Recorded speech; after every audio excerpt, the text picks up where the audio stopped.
All right, all morning long, we've been telling you that Jerry Sandusky is in a courthouse awaiting his fate. Well, his fate has come. Let's head to the courthouse now with Susan Candiotti. What's the sentence? Carol, Jerry Sandusky will die in jail. As expected, he got a very long sentence. The judge said not less than 30 years, not more than 60 years. Well, Jerry Sandusky is 68 years old, so he will spend the rest of his life in jail. He got credit for time served, the judge said, 112 days, and he will spend the next 10 days in the local jail until they send him to prison. Now, we do know that he spoke for about 13 minutes or so. He went on and said these words that included, quote, "I did not do these disgusting acts," and he repeated that sentence time and again. This, as the victims also got to hear him and then make their own statements. And we know that they were going to say that they were angry and wanted the judge to really throw the book at him, and that's exactly what the judge did. Now, Jerry Sandusky is now leaving the courthouse.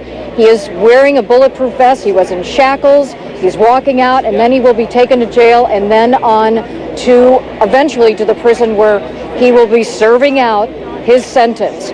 And we'll be getting more color about what happened in court from Jason Carroll, who is out of the courthouse.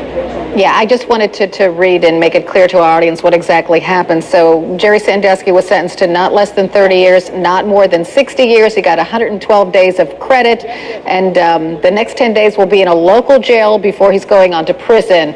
We saw live pictures of Jerry Sandusky getting into that police car. I would assume he's back on his way to that local jail before he's transferred to a federal prison. Is Jason Carroll out of the courthouse yet, Susan? I think he's ready now. Jason, are you there? He's just stepping out. That's right, and ready to tell you. I am here, Carol. Just came out of the courthouse just a few moments ago. Just want to give you just sort of a sense of what happened as Jerry Sandusky stood up to speak. He became very emotional toward the end of while he was addressing the court. Let me just read to you some of the quotes I was able to pick up from him. He said at the outset, he said, "I feel the need to talk not for arrogance, but from my heart. I am filled with emotion and determination. I did not do these disgusting acts."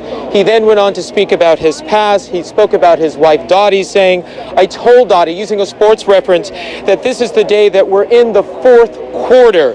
He said, "This is the time when you find out who your friends are in the fourth quarter, those who will stand by you." He said, "I'd like to believe they know me the most. They continue to stand by me." He became very emotional at the conclusion of while he was addressing the court. He'd been criticized throughout the proceeding. Even today, he was criticized for smirking his way through things.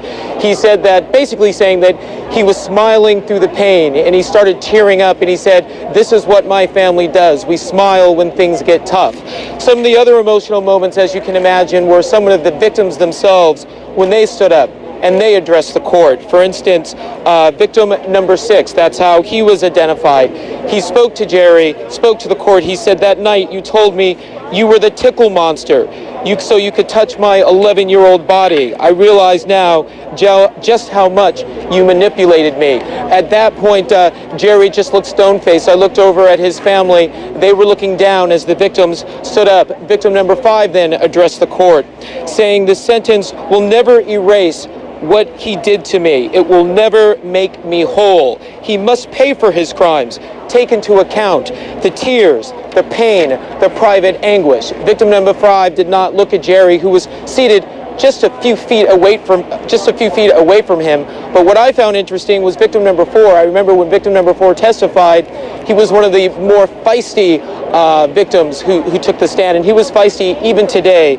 He looked directly at Jerry Sandusky, not once, Carol, but several times. Well, he gave his victim impact statement. He said, quote, "I want you to know I do not forgive you. I don't know if I ever can forgive you." Lots of emotion in the courtroom today, Carol, that's for sure. So Jason Carroll and Susan Candiotti stand by. I want to bring in Paul Callan, our legal analyst. Paul, we had heard that the judge might sentence Jerry Sandusky up to 400 years in prison. He comes back with a sentence not less than 30 years, not more than 60. Is this because of Jerry Sandusky's age?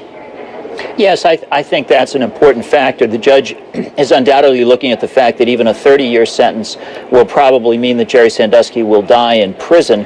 And, you know, these sentences, these consecutive sentences, which could have added up to over 400 years, while technically it might be a legal sentence, when an appellate court is looking at the case, it looks like a vindictive judge as opposed to a judge who's trying to be fair and reasonable in his approach to the case. So I think it sort of strengthens the hand of the judge in having the conviction upheld by doing this kind of a sentence as opposed to one of those off-the-books huge numbers.